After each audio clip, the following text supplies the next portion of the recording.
To change watch faces on the HUAWEI Watch Fit 4 Pro, we've got actually two methods. The first one, you can do this on your application, so you have to go into the HUAWEI Health application, go into the watch faces, and after a few seconds, you can actually find a lot of them.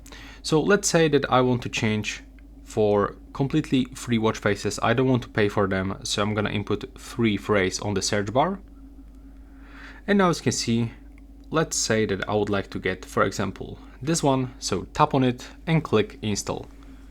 Now just wait for the downloading and now for installing process, and after a few seconds this specific watch face will be available on your HUAWEI Watch Fit 4 Pro. And I'm gonna show you also the second method. There we go, the watch face has changed.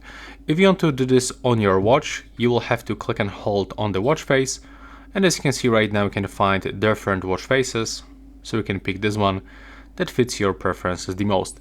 But you have to remember that there's like limited part of the watch faces.